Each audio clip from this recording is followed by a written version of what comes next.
Magandang araw po sa inyong lahat, lalong-lalo na po sa mga giliw nating tagapakinig. Sa araw na ito ay mapapakinggan po natin ang kwento ng may 18 taong gulang na binatang si Roman. Isang anak na mapagmahal at matulungin sa kanyang mga magulang. Paglalako ng uling ang kanilang hanap buhay. Sa kabila ng kanyang kapansanan sa paa, ay nagawa niyang humanap ng paraan para makatulong sa kanyang ama na si Mang Edwin. Sinubukan ng katatagan ang kalooban ni Roman mula sa panggugulo ng grupo ni Danilo. Hindi sinasadyang makilala niya ang isang ermitanyong si Lolo Malik na magtuturo sa kanya kung nasaan ang isang mahiwagang sandata. Kaya naman, mahuhukay niya ang isang kakaibang baston na magbibigay sa kanya ng kapangyarihan at kakayahang muling makalakad. Ano ang mahalagang papel na gagampanan ng baston laban sa muling paggising ng kampon ng kadiliman? Magtagumpay kaya siya laban sa mga aswang? Sama-sama po nating pakinggan ang buhay at pakikipagsapalaran ng binatang nakahukay sa baston na gawa sa sungay ng dragon. Ngunit bago po ang lahat, mga idol, huwag po nating kalimutang mag-subscribe at i-hit ang notification bell sa aking YouTube channel na The Voice Addict at Apong Isaac para sa mas marami pang makapigil hiningang kwentong aswang at katatakutan mula sa mundo ng kababalaghan. Umpisahan na po natin ang kwento. Roman, bakit nakaupo ka pa rin dyan? Hindi ka ba mag-aalok ng uling sa mga kapitbahay natin? Abay, akala ko ba kaya ka umuwi ng maaga kanina mag-aalok ka ng uling? O bakit nariyan ka pa? Anong oras ka ba aalis? Kasi po tay, ayoko na po magtinda ng uling natin . Kung pwede po sana, tutulong na lamang po ako sa inyo sa pagbubuhat ng mga kahoy na uulingin natin. Huwag lang po ako magtinda ng uling. Si Martin na lang po ang utusan nyo. Aba, Roman, ano ba nangyayari sa'yo? Bakit naman yata bigla ka nagkakaganyan? Kasi po, nahihirapan na po ako tay.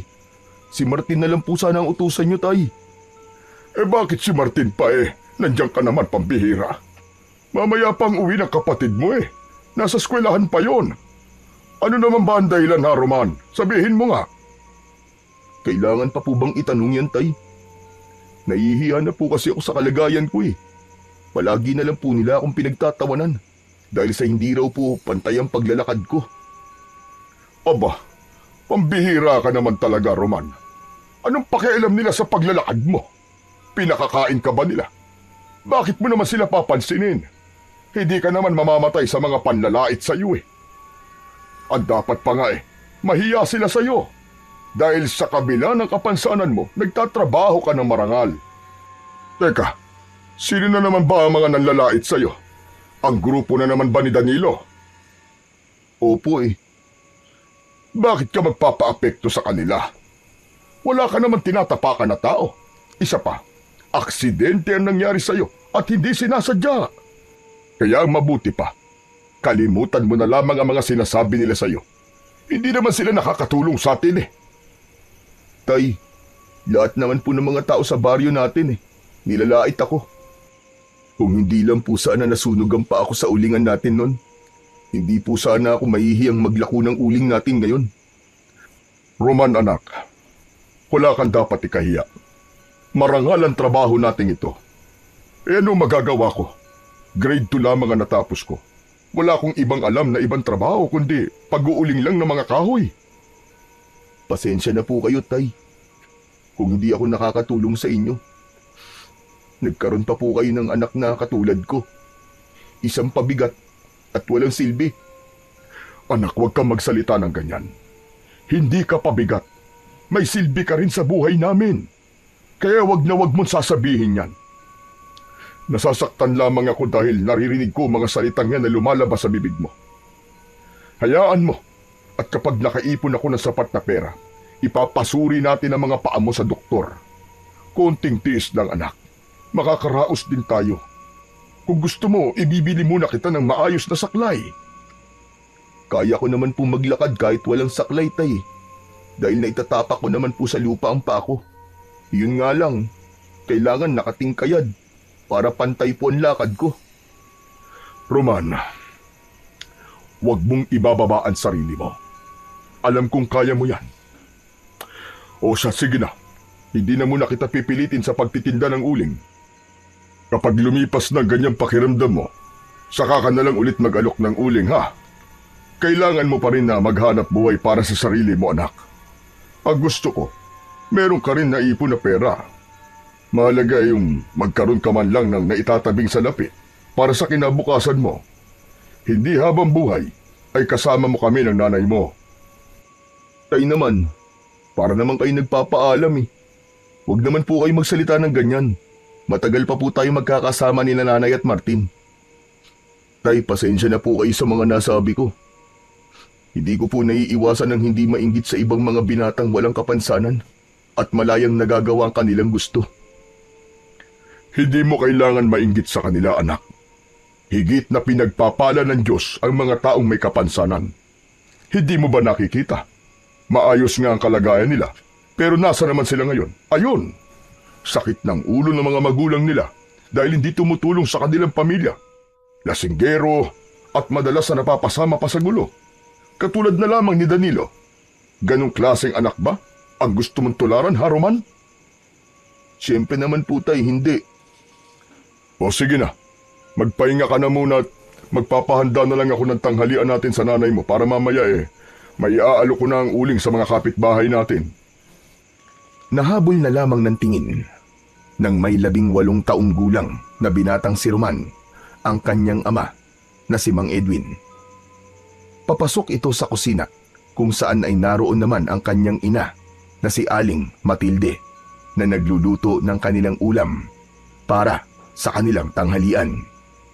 Naiwan siyang nakaupo sa bangko na gawa sa kawayan habang nakatanaw sa labas ng kanilang bintana at nakikita ang mga batang malayang nakakapaglaro sa harapan ng kanilang bahay. Isang malalim na buntong hininga ang pinakawalan ni Roman. Muli niyang pinagmasdan ang kanyang lumiliit na paa. 10 taon na ang nakalipas mula nang aksidente siyang mahulog sa ulingan ng kanyang ama. Mabuti na lang at merong isang matandang lalaki na nagmalasakit sa kanya para tulungan siyang makaahon sa ulingan. Ang matanda naman na tumulong sa kanya ay biglang nawala, ngunit sigurado siyang may sunog din ito sa likod. Sa baryo ng San Felix, na malayo sa bayan, ay talamak ang pag-uuling gamit ang mga kahoy sa kabundukan. Walang ibang pinagkukunan ng pangangailangan ng mga taong naninirahan sa baryo. Tanging pag-uuling lamang ng kahoy ang kanilang hanap buhay. Ang paraan ng kanilang pag-uuling ay kakaiba kumpara sa ibang lugar. Meron lamang itong isang balon na kadalasan na pinagtatambakan ng mga kahoy. Sa kanila yon, lalagyan ng ipa ng palay at lupa sa ibabaw bago nila ito sindihan. Halos tumatagal lamang yon ng 2 araw. Depende sa dami ng kahoy na nakatambak. Kailangan nilang hakutin ang mga napupulot na kahoy mula sa bundok, papunta sa tambakan, at kadalasan, kahit buhay pa ang mga puno, ay pinuputol na ito ng mga tao para ulingin. Halos lahat ng gubat sa baryo na yon ay nakakalbo na dahil sa walang tigil na pag-uuling. Ang iba naman ay merong sariling palayan, kaya masyado nilang minamaliit ang hanap buhay ng iilan dahil ang mga mag-uuling daw ay walang iniwan sa mga manok. Isang kahig, isang tuka na dapat daw iwasan dahil baka raw mahawa ng kahirapan. Isang paniniwalang labis na nagpapahirap sa buong pamilya ng mag-uuling. Anak, tara na sa kusina. Nakapaganda na ng tanghalian ang nanay mo. Halika na rito. Nagulat si Roman sa biglang pagsasalita ni Mang Edwin sa kanyang tabi habang nakatanaw pa rin siya sa labas ng bintana. Inalalayan siya ng kanyang ama na tumayo. Saka naglakad papasok sa kusina. Nadatnan niya roon si Aling Matilde na naghahanda ng plato at kutsara para sa kanila. Nasanay siya sa pagsisilbi ng kanyang mga magulang sa kanya. Kaya kung meron man siyang pinagpapasalamat sa Panginoon, yun ay biniyayaan siya ng mapagmahal na mga magulang. Kaya naman, mas lalo siyang nakukonsensya sa hindi niya pag-aalok ng uling sa kanilang mga kapitbahay. Pagkatapos kumain, ay nagsalita si Roman para sabihing balak na niyang maglako ng uling at hindi na lang niya papansinin si Danilo. Oh, biglaan naman yata ang pagbabago ng isip mo. Sigurado ka na ba dyan, anak? Hindi naman kita pinipilit na maglako ng uling eh. Magaling ka kasing manghila ng mga suki. Lahat sila napapabili mo. Pero kung mahihirapan ka naman, Roman, pwede naman ako na lang ang gagawa para sa'yo. Tay, sigurado na po ako. Ako na lang po maglalako ng uling natin. Pasensya na po sa mga nasabi ko po kanina. Ano ka ba naman, anak? Hindi ka naman ibang tao eh. Anak kita at naiintindihan ko kung anong nararamdaman mo. Kaya hindi mo na kailangan humingi ng pasensya. Kaming mga magulang mo, ang dapat na humingi ng pasensya sa iyo, anak. Dahil ganitong buhay lamang ang kaya kong maibigay sa inyong magkapatid. Kung ako nga lang ang masusunod, ang gusto ko mabigyan kayo ng magandang buhay. At tungkol naman dun sa mga taong nanlalait sa kalagayan mo, kung hindi lang talaga masamang gumante, baka inumbag ko na ng suntok ang lahat ng mga taong nanlalait sa iyo, anak. Tay naman, puro naman po kayo biro eh. Hindi ako nagbibiro, Roman. Kapag nagkaroon ka ng pamilya at mga anak, mararamdaman mo rin kung gaano kasakit ang marinig na sinasaktan ng ibang taong yung anak. Parang gusto mong pumatay kapag ikaw mismong makakakita sa sakit na nararanasan ng anak mo. Pero siyempre, hindi mo pa alam yon dahil binata ka pa. Saglit na natigilan si Mang Edwin nang magsalita ang asawang si Matilde. Sinabi ng kanyang ina na hanggat maaari ay iwasan ng makipag-away sa kapwa. Masaya raw ang buhay nang walang kagalit at wag na raw gayahin ang katwiran ni Mang Edwin. Sus, ayan ka na naman. Panira ka naman ang usapan, mahal eh. Nagmamalaki na nga ako sa anak mo eh. Ibinagsak mo pa ako. Halika nga rito sa tabi ko. Ang bango-bango talaga ng mahal ko. Hindi ka na talaga mabiro. Minsan na nga lang akong magmayabang sa anak mo eh. Kinontra mo pa. Teka, bakit ba itong manok mo lasang tinola? Napahagikgik ng tawa si Aling Matilde sa pagbibiro na yun ni Mang Edwin. Napangiti na lamang ang binatang si Roman dahil kahit kaharap siya ng mga ito ay hindi maawat ang dalawa sa paglalampungan. Isang bagay na ipinagmamalaki niya sa iba dahil meron siyang masayahing pamilya. Maya-maya ay inihanda na ni Roman ang kanyang tungkod na gawa sa kawayan. Simple lamang yon na baston na madalas niyang ginagamit kapag naglalako siya ng uling. Pagkatapos niyang maialok ang uling, si Mang Edwin naman ang nagdadala sa bahay ng kanilang mga suki. Malayo ang kailangang lakarin ni Roman bago siya makarating sa bayan dahil dadaan pa siya sa kakahuyan na unti-unti na ring nakakalbo ng dahil naman sa pagkakaingin. Yun naman ang lamang nila sa ibang mag-uuling. Sa kanila ibinibigay ang mga naputol na kahoy kapalit ng paglilinis nila sa kaingin. Ang kaingin ay taniman ng mga gulay na madalas na pinagkukunan ng kanilang pagkain. Palaging magkadikit ang magkakaingin at ang mga mag-uuling para walang nasasayang na produkto. Ang ipinagtataka lamang nila kung minsan, kapag naghahango sila ng uling, ay palaging nawawala ang kalahati ng dapat sana ay kinita nila. Tila merong masasamang loob na nagnanakaw sa ulingan para ibenta sa iba. Sa madaling salita, si Roman ang naghirap sa pag-uuling, iba naman ang nakikinabang. Madalas ay nauuna pa sa kanilang maghango ng uling. Hanggang ngayon ay sakit pa rin ng kanilang ulo ang taong nagnanakaw sa kanilang mga uling. Pagdating ni Roman sa bayan, ay nakatingin sa kanya ang mga nakatambay na kalalakihan sa lamesang nakaharap sa tindahan ni Aling Milen.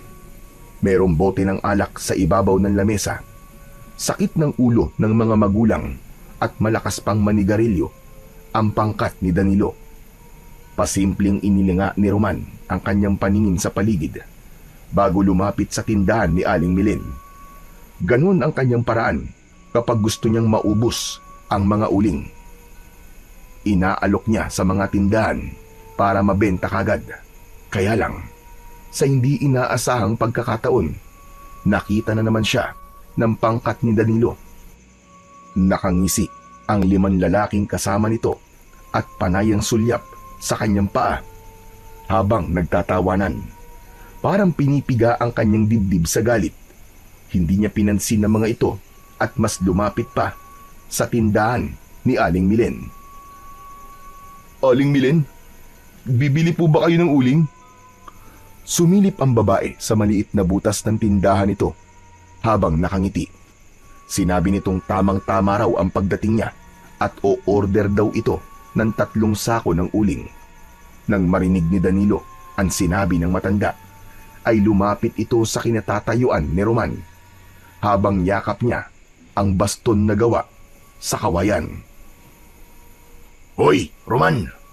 Tutal naman 3 sako ng uling ang order ni Aling Milen.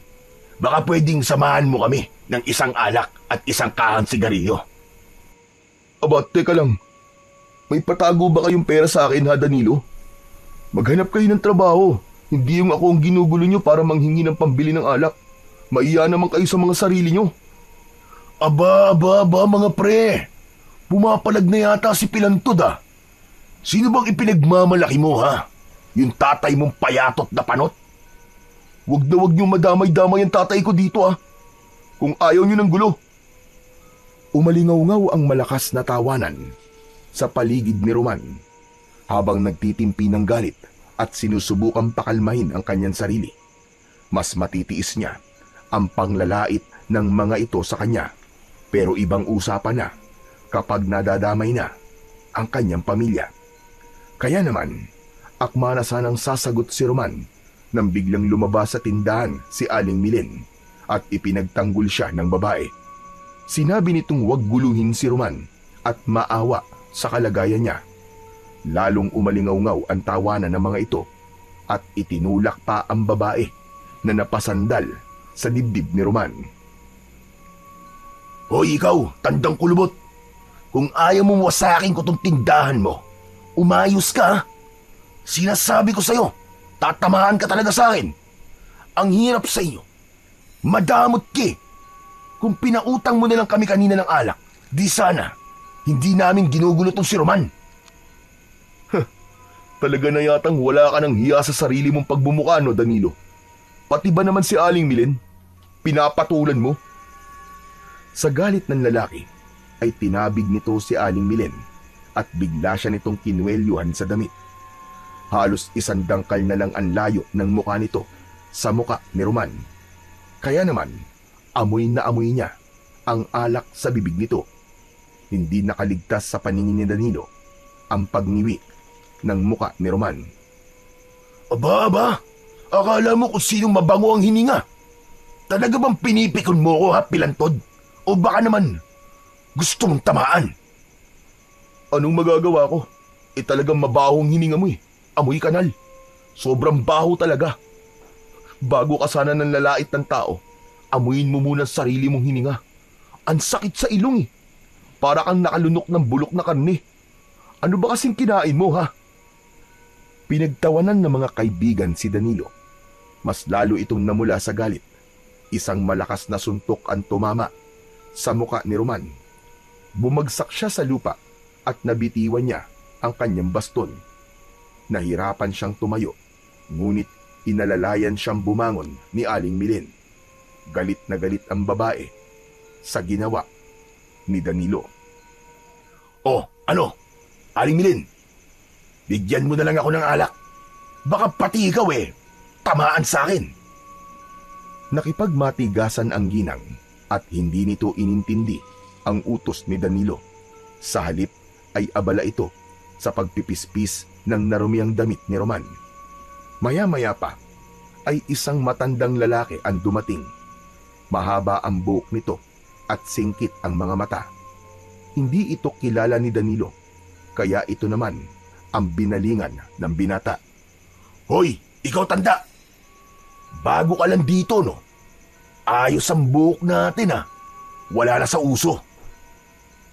Pwede bang paraanin mo muna ako, iyo? Kailangan ko lang bumili ng tinapay. Kanina pa kasi ako nagugutom. "Hindi pwede. At saka, wala akong pakialam kung nagugutom ka, tanda. Kailangan magbigay ka ng lagay sa amin. Pambili namin ng alak. Hindi ka maaaring tumanggi. Kasasabi mo lang na bibili ka ng tinapay. Ang ibig sabihin nun, may pera ka." "Danilo, kaawa-awa ka. Pati ba naman na matandang walang laban hinihingan mo ng pambili ng alak? Mahiya ka naman, hoy!" "Ako mahihiya?" Pambihira. At sino ka ba para pagsabihan ako ng ganyan, Baka hindi na talaga kita matansya. Pwede ba, Danilo? Humanap ka ng katapat mo. Yung papalag sa kayabangan mo. Huwag mo kaming idamay. Dahil gusto namin ng tahimik na buhay. Kung magulo na ang buhay mo, sa'yo na lang yan. Huwag mo na kaming isama sa gulo ng buhay mo. Talagang gusto mo masaktan, ano? Pilay ka na nga. Ang lakas pa ng loob mong kalabanin ako. Saka ano sabi mo? Tahimik na buhay ba ang gusto mo? Paano yan? Gusto ko talaga ng gulo Kanina pa ako nagtitimpi sa pagsagot-sagot mo sa akin, Roman, Lalabang ka na ba, Papalag ka na? Muling umawat si Aling Milen sa dalawang lalaki na nagbabanggaan. Umagitna ito sa kanilang dalawa ni Danilo, pero itinulak ng lalaki at natumba ang babae kasama ng matanda. Bumagsak ang mga ito sa lupa. Hindi na nakapagtimpi ng galit si Roman. Agad niyang binigwasan ng suntok ang muka ni Danilo. Nagulat ang mga kasama nito, kaya tumayo at lumapit kay Roman. Subalit kahit napapalibutan siya ng mga kalalakihan, ay lumaban pa rin siya sa mga ito. Matagal na siyang nagtitiis sa halos araw-araw na panlalait ng mga ito sa kanyang kalagayan. Hindi na niya kayang palampasin pa kung may mga taong nadadamay na nang dahil sa kanya. Nilapitan ulit ni Roman si Danilo na nakahiga sa lupa. Dahil lasing ito, ay dinamdam nito ang malalakas niyang suntok. Kaya naman, sinakyan niya ang tiyan nito at paulit-ulit niyang sinuntok ang mukha ni Danilo. Pinagtulungan na rin siya ng mga kainuman nito. Ngunit hindi siya natinag. Hindi niya pinansin ang tama ng mga suntok at sipa sa kanyang katawan. Tuloy pa rin ang pagsuntok niya sa mukha ng lalaki. Hanggang sa may naramdaman siya na kamay na pumigil sa kanyang balikat. Tama na! Tama na, Roman! Awat na! Baka mapatay mo si Danilo! Tumabi kayo! Tama na! Nakikisali pa kayo sa gulo. Imbis na pigilan niyo si Danilo sa panggugulo, ay sinusuportahan niyo pa! Nagulat si Roman nang biglang sinuntok ng mga ito ang matanda. Kaya naman, kahit hirap siyang tumayo, ay lumaban pa rin siya at iniligtas ang matanda. Lalo na nang basagin ng matabang lalaki ang bote ng alak sa lamesa at itinutok ang bubog sa kanila. Iwinasiwas nito ang bubog upang atakihin si Roman. Kaya't naisip ni Roman na ihanda ang kanyang baston upang yun ang gamitin niya panlaban sa nagwawalang lalaki. Dahil hindi niya kayang tumagal sa pagkakatayo, hinampas niya ng baston ng kamay ng lalaki. Dalawang magkasunod ang ginawa niya. Kaya naman, nabitiwan ng lalaki ang bubog. Tuluyan ang nagdilim ang kanyang paningin. Magkakasunod na hagupit ang ginawa niya sa katawan nito hanggang sa kumaripas ito ng takbo kasama ang ibang mga kaibigan ni Danilo. Iniwan ng mga ito si Danilo na nakatulog na sa lupa. Sinabi ni Aling Bilin na ito na ang bahala kay Danilo at kailangan daw na umalis kagad si Roman sa tindahan dahil baka raw balikan siya ng mga kaibigan ni Danilo. Akma na sanang hahakbang si Roman paalis sa lugar na yon nang maramdaman niya ang kamay ng matanda na pumipigil sa kanyang braso. Napatingin siya sa mukha nito at napansin niyang may dugo ang labi nito. Sumama ka sa akin, Roman. Gagamutin ko ang sugat mo. Pero tatang, may sugat din po kayo ah. Oo, kaya nga sumama ka na muna sa akin sa bahay.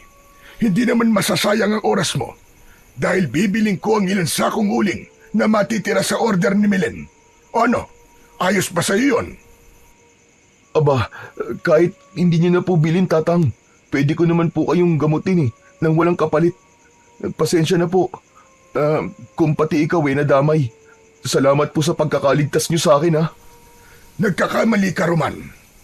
Ako ang iniligtas mo at natuto kang lumaban sa kanila nang dahil sa akin. Kasamaan ng mga kabataan na yon ay palaging may naghihintay na kaparusahan. Tara na, hindi tayo maaaring magtagal dito dahil medyo malayo ang bahay ko. Sumama ka sa akin para malaman mo kung nasaan ang bahay ko. Para sa oras na muli akong bumili ng uling sa iyo, ay alam mo na ang pagpunta ron. Nagsimula na ang dalawa sa paglalakad papasok sa kakahuyan. Ngayon lamang nakita ni Roman ang matanda pero magaan ang kanyang loob dito. Nakilala niya lamang ito sa pangalang Lolo Malik dahil yun ang narinig niya kanina na sinambit ni Aling Milen. Habang tinatahak nila ang daan papunta sa bahay nito ay biglang nagsalita ang matanda. Ang totoo ay meron pa akong ibang sadya sa iyo, Roman. Matagal ko nang binabantayan ang lugar na ito dahil sa sandatang nakabaon sa lupa sa gitna ng kagubatan. Tanging ikaw lamang na merong mabuting puso ang may kakayahang humukay sa sandatang tinutukoy ko. Ha? Para sa naman po yung sandata, Lolo Malik? Para sa mga taong gustong manakit sa iyo. Hindi naman po ako natatakot kay Danilo Hindi na po kailangan ng sandata para paghandaan ang panggugulo nila sa akin. Isa pa po, napilitan lang naman po akong lumaban sa kanila dahil sumusobra na po siya. Halos araw-araw ganun po ang ginagawa nila. At saka wala na po siyang pakialam kung matanda o may kapansanan ng ginugulo niya. Hindi yun ang tinutukoy ko, Roman, kundi sandata para sa mga nilalang na matagal nang gumagambala sa mga tao. Ano? At teka, sandali lang po, Lolo Malik. Ano po bang nilalang ang sinasabi niyong gumagambala sa mga tao? Sila ang mga nilalang na nagtatago sa dilim. Sa gubat na to makikita mo ang tunay na sitwasyon ng Barrio San Felix. Ang lihim na pagkamatay ng mga biktima. Alam ni Kapitan Basco, lahat sila ay mag-uuling ng kahoy. Darating ang araw na kayo naman ang malalagay sa panganib. Kaya nararapat lamang na pigilan ang masasamang gawain ni Kapitan Basco. Biglang tumigil sa paglalakad si Roman at tumitig siya sa muka ni Lolo Malik. Hindi niya alam kung ano ang ibig sabihin ng matanda, pero nasisiguro niyang merong itinatagong lihim ang punong barangay sa kanila. Kaya naman nasabi yun ni Lolo Malik. Ano po ba ang ibig niyo sabihin, Lolo Malik? Nakikita mo ba kung ano ang pinagkakaguluhan ng mga tanod ni Kapitan Basco? Tumingin si Roman sa gawin ng mga taong nakapalibot sa bahagi ng lupa na parang may nakahigang tao. Nag-uusap ang mga ito at hindi napapansin na nandoon sila Lolo Malik. Pag umalis na ang mga taong yan, pagmasdan mo ang itsura ng katawan ng biktima, malalaman mo kung ano ang ibig kong sabihin sa iyo. Totoo na nagkakaroon ng nakawan ng uling, ngunit hindi tao may gawa nun. kundi isang nilalang na gumagamit ng itim na kapangyarihan. Pangunahing sangkap sa kanyang ritual ang uling dahil may kakayahan siyang gumawa ng aswang na hukluban. Ano ho? Aswang na hukluban po ba ang tinutukoy niyong nilalang na gumagambala sa mga tao dito? O Roman, ang mga aswang hukluban na nag-aanyong ibon na uwak sa gabi. Teka, Lolo Malik. Kung ganun po, sila ang may gawa sa biktima at sila rin po ang dahilan kung bakit palaging may nababalitaang nawawalan ng uling? Tama ka, Roman. At isa pa, hinahanap rin nila ang batang nasunog ang paa 10 taon na ang nakalipas. Dahil ang batang yon ang tagapangalaga sa baston. Ang baston ang kukumpleto sa sangkap nila para sa ritual upang gisingin ang natutulog na itim na dragon. Po, ano pong sangkap sa ritual? Isang malaking kawak na mayroong dugo ng tao at maraming uling para gumawa ng aswang at gisingin ng halimaw na matagal nang natutulog. Teka, sandali lang naman po, Lolo Malik. Hindi ko po maintindihan ang mga sinasabi niyo eh. Bago lang po sa pandinig ko ang aswang na nabanggit niyo kanina. Pati po yung tungkol sa ritual. Gusto ko po malaman kung ano bang klase ng aswang ang ginagawa nila sa pamamagitan po ng uling. Yun na nga, tulad ng sinabi ko kanina, aswang na hukluban ang tawag sa mga nilalang na may mahahabang ilong. Sila ay may kakayahang mag-anyong uwak para pumatay ng kanilang biktima.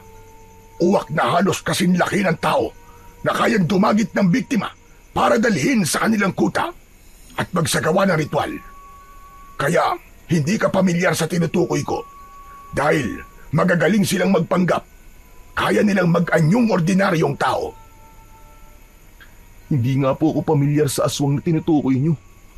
Bakit naman po nila hinahanap ang batang nasunog ang paa nang dahil po sa uling o baston? Kagaya ng sinabi ko, ang baston ang pinakahuling sangkap. Para yun ang magsisilbing sandok para gisingin ang itim na dragon. Kaya nila hinahanap ang bata dahil sa lamang ang makakahukay sa baston. Dahil naniniwala silang ang batang may uri ng ganong kalagayan ang makakakuha ng isang kakaibang baston na magagamit laban sa kanilang pinuno. Mapanganib ang paghahanap sa sandata dahil maaaring manganib din ang buhay ng pamilya ng tagapangalaga. Subalit ang nakatakda ay siyang mangyayari kahit tanggihan pa ito ng batang hinirang. Kung ganun po, akala niyo ako ang batang hinirang na matagal na nilang hinahanap? Ganun po ba? Hindi yon isang akala, Roman. Sapagkat sigurado ko na ikaw ang nakatakda 10 taon na ang nakakalipas. Napatunayan ko rin yon kanina habang nakikipaglaban ka sa grupo ni Danilo. Hindi ka ba nagtataka na marunong kang gumamit ng baston kahit hindi ka naman naturuan kung paanong gumamit nun? Lolo Malik, ano po bang klase ng baston ang tinutukoy niyo? Isang baston na gawa sa ulo ng dragon. Kailangan mong hukayin ang kinaroroonan ng baston dahil nagpapakita lamang ito sa kanyang tagapangalaga. Hindi ko alam kung bakit ikaw ang hinirang para sa baston. Hindi na natapos ni Lolo Malik ang sinasabi nito dahil umalis na ang mga tanod at naiwan na lamang ang 2 lalaki na nagdudukal ng lupa para itago ang katawan ng biktima. Yun ang katotohanan kung bakit hanggang ngayon ay wala pa ring nakakaalam na mayroong mga aswang na gumagala sa kanilang lugar at hindi yun alam ng kanyang ama na si Mang Edwin. Halika, lapitan natin sila iyo at pagmasdan mo ang itsura ng biktima. Paika-ika na naglakad si Roman kasama ang matanda. Lumapit sila sa kinaroroonan ng biktima. Nagalit sa kanila ang 2 lalaki na may hawak na pala pero hindi nagpaawat si Lolo Malik. Sa halip, tinakot nito ang 2 lalaki na ipagkakalat sa lahat ang katotohanan na nangyayari sa kanilang baryo. Nagkatinginan muna ang mga ito bago pumayag sa gusto ng matanda. Halos manlaki ang mga mata ni Roman nang makitang tadtad ng tuka sa katawan ang biktima. Parang sinipsip ang dugo bago tuluyang pinatay ang lalaki. Dilat ang mga mata ng lalaking biktima. Nakalaylay ang dila at bakas sa muka ang pinaghalong sakit at takot sa nilalang na pumatay rito. Naluwa si Roman dahil sa awa. Kilala niya ang lalaki. Yun ang mag-uuling na palaging galit sa kanyang ama dahil nauunahan nila sa mga suki nito. Si Mang Pedring ay ama ng 8 mga batang hindi pa kayang mabuhay ng mag-isa. Ang asawa naman ng lalaki ay merong sakit, kaya hindi maipaliwanag ni Roman ang galit sa aswang nahukluban na pumatay sa padre di pamilya ng mga naulilang kabataan. Galit na galit siya sa 2 lalaki. Bakit po kayo pumayag na itago ang katotohanan sa mga tao? Natural, nahahanapin ng pamilya niya si Mang Pedring. Ganon din po ba nangyari sa 2 mag-uuling na matagal nang nawawala? Sabihin niyo! Tumungo ang 2 lalaki at halatang hindi rin gusto ng mga ito ang ipinapagawa sa kanila ni Kapitan Basco. Kaya nang muling tumingin ng mga ito sa kanya, ay napansin niyang may luha rin sa mga mata ang 2 lalaki. Paano po kung hindi ako nakakita sa ginagawa niyo at ang nakakita sa inyo ay ang inyong mga anak? Naisip niyo po ba kung ano mararamdaman nila? Paano po kung kayo naman ang namatay at nalagay sa ganyang kalagayan? Papayag po ba kayo na basta na lamang kayong tabunan ng lupa at ilibing, na hindi alam ng pamilya niyo kung nasan kayo? Na para na lamang kayong mga hayop na basta na lamang itatapon? Tila natauhan ang 2 lalaki. Napahagulgul ng iyak ang mga to at humingi ng tawad kay Roman at kay Lolo Malik, lalong-lalo na kay Mang Pedring. Panahon na para malaman ng mga taon tungkol sa aswang na hukluban. Kayo naman, hindi kayo dapat nagpapatalo sa punong barangay natin dahil mali ang kanyang ginagawa. Wala kayong ipinagkaiba sa mga mamamatay tao dahil para na rin kayo ang pumatay kay Pedring. Kung kaya ng konsensya niyong ibaon na lang si Pedring, sige, magdukal pa kayo ng lupa. Pero kung labag sa loob niyong ginagawa niyo, gawin niyo kung ano ang alam niyong tama. Itinapon ng 2 lalaki ang hawak nilang pala na pandukal sa lupa at kumuha ng 2 kawayan, saka itinusok sa tigkabila ang gilid ng sako para gawing higaan at madala ang katawan ni Mang Pedring sa pamilya nito. Nang matapos ang mga ito sa ginagawa, ay nagpasalamat sa kanila ang 2 lalaki. Natauhan daw ang mga ito sa sinabi ni Lolo Malik at ni Roman. Habang usong ang katawan ni Mang Pedring, isang malalim na buntong hininga ang pinakawalan ni Roman bago sila nagpatuloy sa paglalakad. Dinampot ni Lolo Malik ang isang pala na gagamitin ni Roman sa pagdudukal ng lupa para hanapin ang baston. Pagkalipas ng ilang minuto ay napadpad sila sa gitna ng kagubatan, sa tapat ng puno ng balete. Madilim at konti lang ang pumapasok na sinag ng araw sa loob ng kakahuyan, habang ang maririnig lamang sa paligid ay mga huni ng ibon sa itaas ng sanga ng mga puno. Masukal ang paligid at merong mga nakaharang na malalaking ugat ng puno, ngunit may bahagi sa lupa na parang sinadyang malinis at walang tumutubong damo. Tila naunawaan ng matanda kung ano ang ibig sabihin ng pagkakatitig ni Roman sa lupa. Talagang walang tutubong halaman sa lupang yan, Roman. Dahil palatandaan yan na merong kakaibang bagay ang nakabaon sa lupa. Sa mahigit 100 taon na pagkakalubog sa lupa, kung tutusin, para na itong masukal na gubat na maraming nakatubong mga puno. Ngunit maging ang mga puno ay pinoprotektahan ng bahagi ng pinagbaunan ng baston.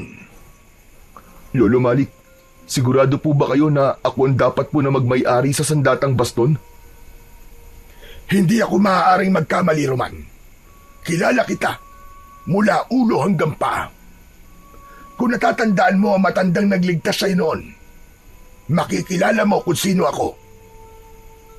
Matagal na napatitig si Roman sa mukha ng matanda at hinubad nito ang damit.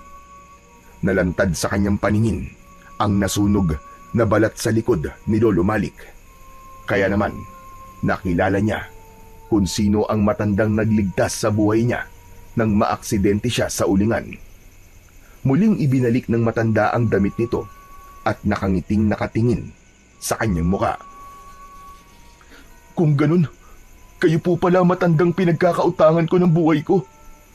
Pero bakit ngayon lamang po kayo nagpakita sa akin?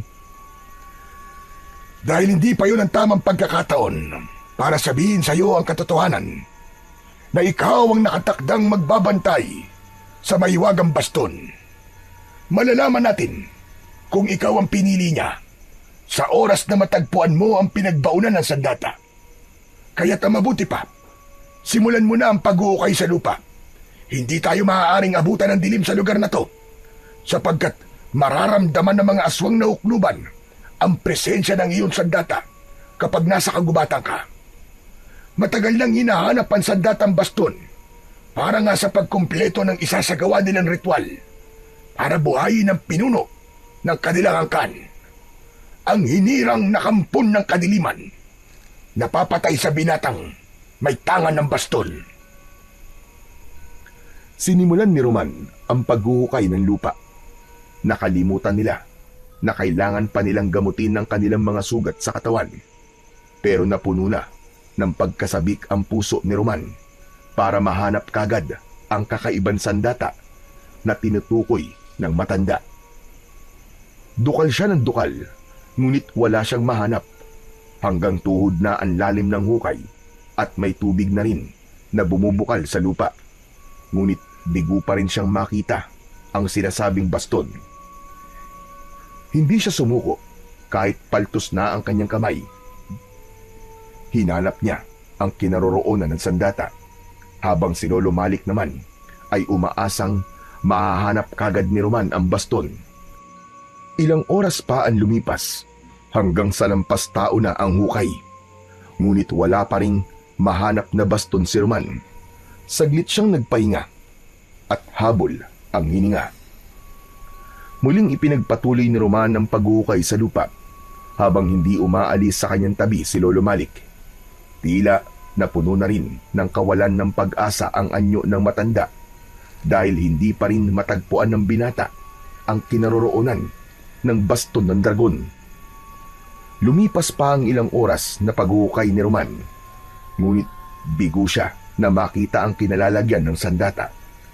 Mabilis ang tibok ng puso ni Roman habang dumudugo ang kanyang kamay sa labis na tagal niya sa paghuhukay.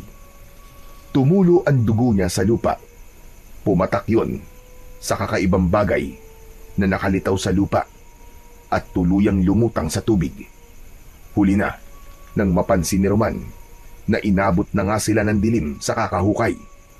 Gabi na, bago pa niya nahukay ang luma at maitim na baston.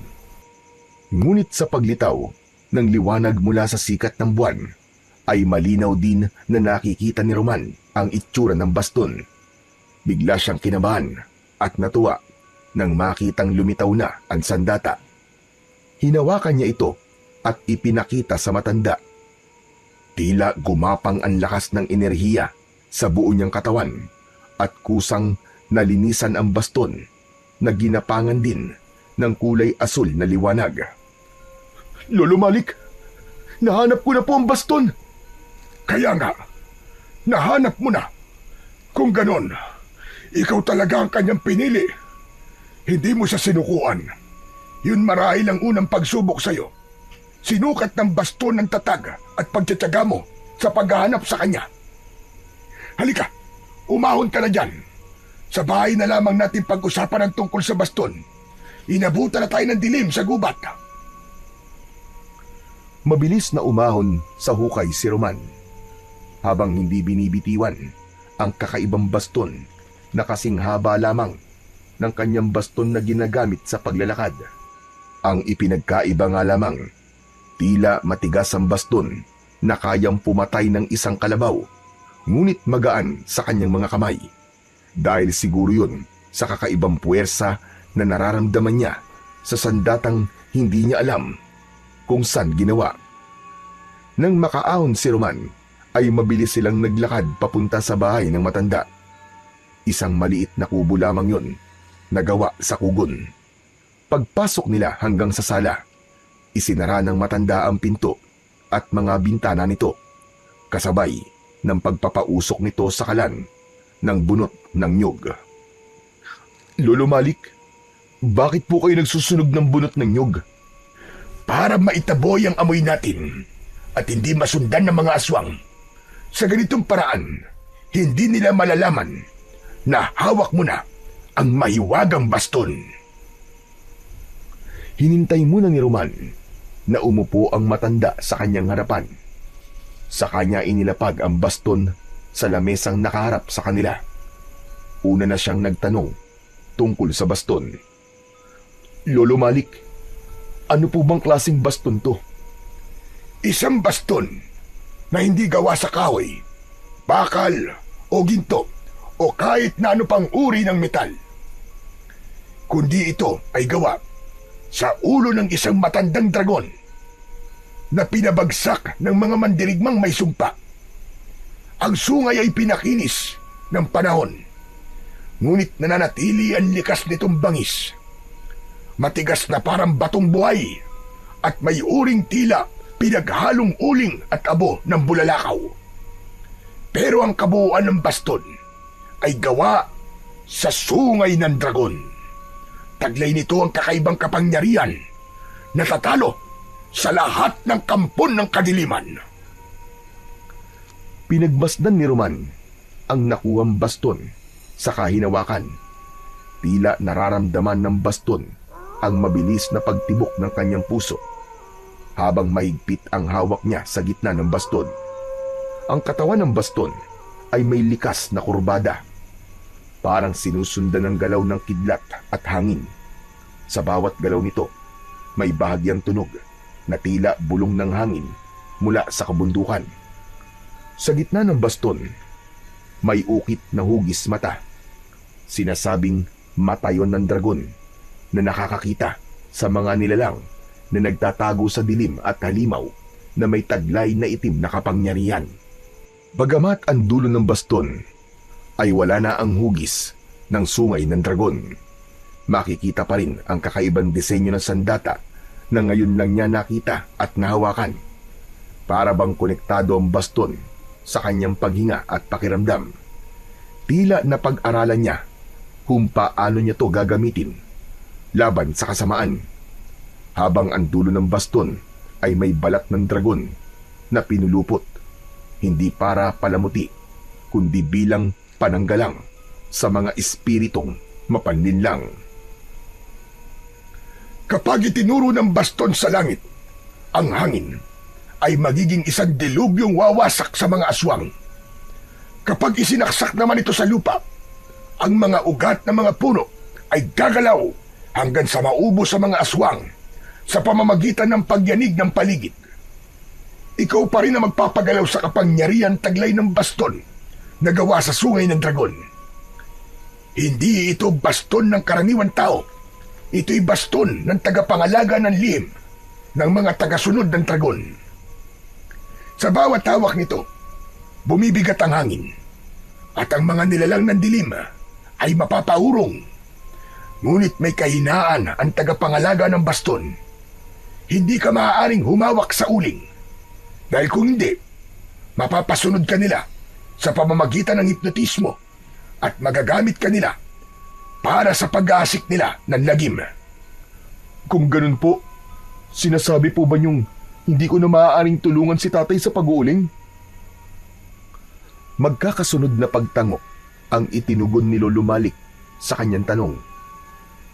Huling pagdala pala niya ng uling sa kanilang mga suki kanina. Bigla niyang naalala na gabi na at baka hinahanap na rin siya ng kanyang ama. Nagpaalam na si Roman sa matanda dahil kailangan niya nang umuwi sa kanilang bahay.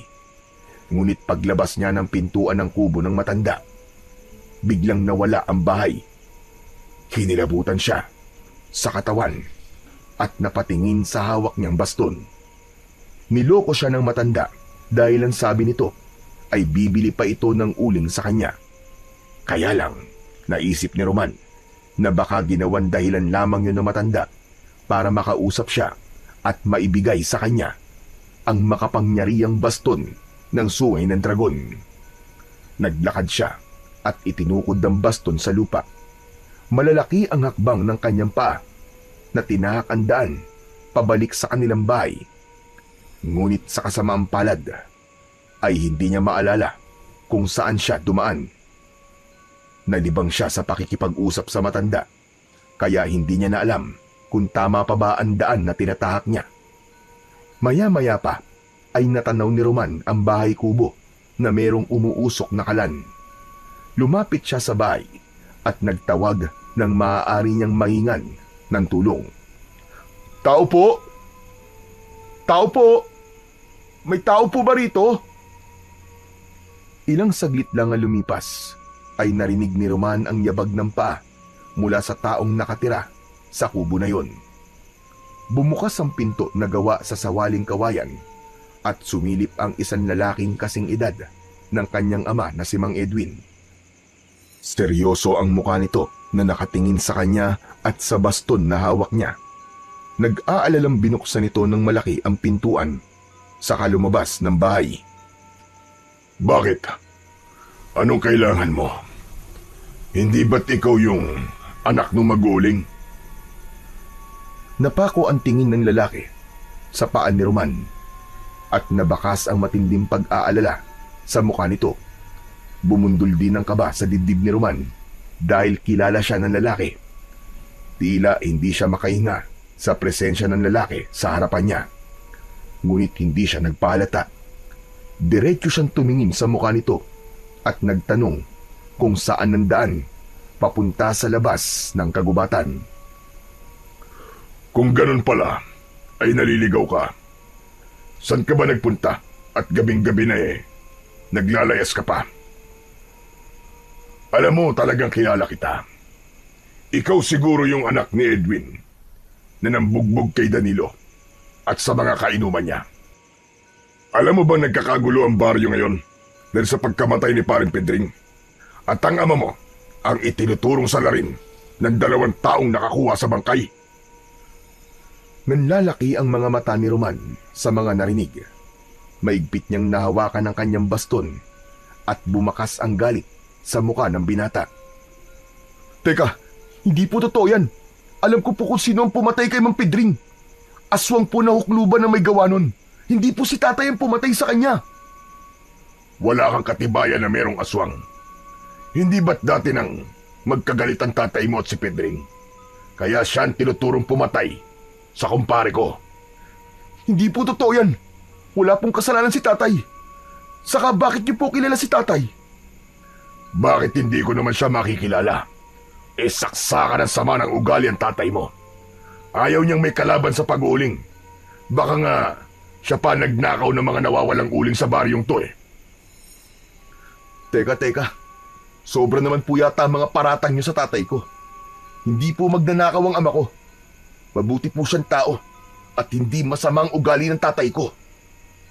Makakaalis ka na. Ikaw na lamang ang umalam kung saan ang tamang daan palabas ng kagubatan.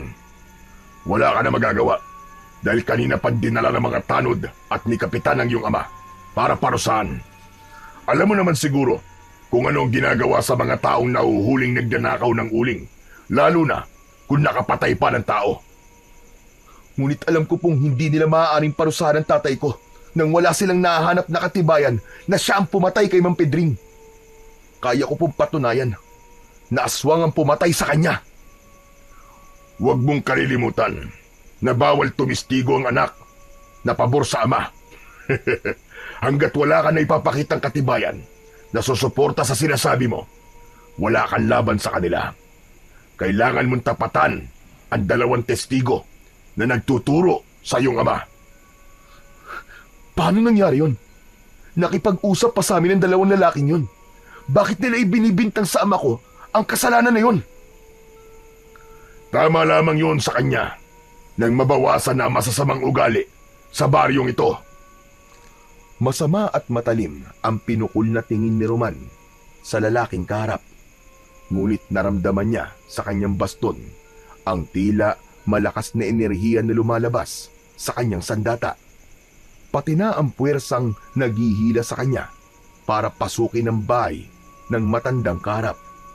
Pero dahil mas nangibabaw kay Roman ang pag-aalala sa kalagayan ng kanyang ama, mabilis siyang tumalikod sa kausap at kasing bilis naman ng kidlat na umalis sa lugar na yon. Habang tumatakbo ay umagos ang masaganang luha sa kanyang mga mata. Napansin ni Roman na naigagalaw na niya ng maayos ang mga paa niya. Saglit siyang tumigil sa gitna ng kagubatan at pinagmasdan ang kanyang paa. Nawala na ang itim na bakas ng sunog sa peklat at napalitan yun ng kulay asul na liwanag na parang siya lamang ang nakakakita. Napalinga siya sa kanyang paligid. Tila may bulong ang hangin kung saan siya dapat dumaan at kung ano ang kanyang gagawin. Makapangyarihan ng baston na kaya siyang pakilusin ng mabilis. Punong-puno ang kanyang dibdib ng pag-aalala para sa kanyang ama. Muli niyang ipinagpatuloy ang pagtakbo palabas ng kagubatan. Mula sa kanyang kinaroroonan ay tinahak niya ang daan patungo sa lugar na madalas na pagdausan ng pagpaparusa sa mga taong nagkakasala sa kanilang baryo. Lihim siyang nagalit kay Lolo Malik na pagkatapos maibigay sa kanya ang baston ay bigla na lamang itong nawala at iniwan siya ng ganun-ganun na lamang. Pagdating niya sa bahay pulungan ng mga tanod, naabutan niya ang kanyang ama na nakatayo sa poste at nakagapos sa gitna ng damuhan. Duguan ang katawan nito at punit-punit ang damit. Saglit lang siyang nawala at nang bumalik siya ay ganito na ang sinapit ng kanyang ama. Tay! Tay, gumising ka! Ano po nangyari? Paano nangyari nandiyan kayo? Diyos ko! Anong ginawa nila sa inyo, Tay? Napaluhod si Roman sa harap ng kanyang ama na nakagapos sa posting kahoy. Wala itong malay. Nakatungo na tumutulo ang dugo sa noo. Habang ang nakalagay sa dibdib ay isang karton na may nakasulat na huwag tularan sapagkat magnanakaw ang kanyang ama. Galit na galit at nanginginig ang kamay ni Roman nang tanggalin niya ang karatula sa dibdib ng kanyang ama habang nakasabit yon sa leeg ni Mang Edwin. Parang pinupunit ang kanyang puso sa awa niya sa kanyang ama. Hindi sila Diyos para parusahan ka ng ganito. Ang sama nila. Lalong-lalo ka na Kapitan Basco. Para pagtakpan ang totoong nangyayari sa baryo natin. Ikaw ang kanilang sinisisi sa pagkamatay ni Mang Pedring. Mga hayop sila. Pagbabayaran ng mga taong yun ang ginawa nila sa inyo, Tay. Umagos ang masaganang luha mula sa mga mata ni Roman at napahagulgol ng iyak habang kinakalagan niya ng tali ang walang malay na si Mang Edwin. Narinig niya ang boses ng kanyang ina na si Aling Matilde at ang kapatid niyang si Martin. Umiiyak ang mga ito na yumakap sa kanya. Nalaman ni Roman na ipinakaladkad ang kanyang ama sa kalabaw at iginala sa buong baryo. Sobrang pahirap daw ang tinamo ni Mang Edwin habang patuloy nitong itinatanggi ang paratang. At dahil sa nararamdaman ng baston ang matinding emosyon ni Roman, itinaas niya ang kanyang sandata at sumigaw siya ng malakas na parabang doon niya ibinubunton ang matinding galit. Lumitaw ang malakas na liwanag sa baston papunta sa kalangitan. Nagkagulo ang mga ibon at ang kanina pa palang nakatagong mga nilalang sa itaas ng puno ay nagsimulang umatake papalapit sa kanilang kinaroroonan. Iwinasiwas ni Roman ang kanyang baston sa ere. Pagkatapos ay ikinubli niya ang kanyang ina at kapatid sa tabi ni Mang Edwin. Sila na lamang ang tao sa lugar na yon, kaya malaya siyang gumalaw nang naaayon sa kapangyarihan ng kanyang baston. Malakas niyang ipinalo ang sandata niya sa katawan ng malaking ibon na uwak. Bawat tamaan ng kanyang sandata ay bumabagsak ang mga ito sa lupa habang nagkikikisay ang katawan, hanggang sa maging uling ang katawan ng mga ito na parang sinunog ng apoy ng 3 beses. Nay! Martin! Kahit na anong mangyari, huwag kayong aalis sa tabi ni tatay. Ako na ang lalaban sa mga nilalang na to. Sila ang mga aswang na totoong pumatay kay Mang Pedring. Patuloy sa pag-atake ang mga aswang na hukluban. Halata ni Roman na balak ng mga ito na kunin ang kanyang baston. Pero dahil sa liwanag na taglay ng kanyang sandata, ay hindi makalapit ang mga ito. Paikot na lumipad ang mga aswang sa kanilang tapat na parabang naghahanap ng pagkakataon kung paanong makukuha ang kanyang sandata. Napuno ng ingay ang buong paligid mula sa huni ng mga aswang na anyong ibon na uwak. Takot na takot ang kanyang ina at kapatid habang yakap ang katawan ng wala pa ring malay na si Mang Edwin. Kaya hindi siya makabuelo sa pakikipaglaban dahil anumang oras na magkamali siya ay buhay ng kanyang pamilya ang nakataya. Kung alam lamang niya na ang buhay ng kanyang pamilya ang malalagay sa panganib, ay hindi na sana niya hinukay ang sandata at hindi na lang sana siya naniwala sa matanda. Hindi nagtagal ay isa-isang bumaba ang mga nilalang sa lupa.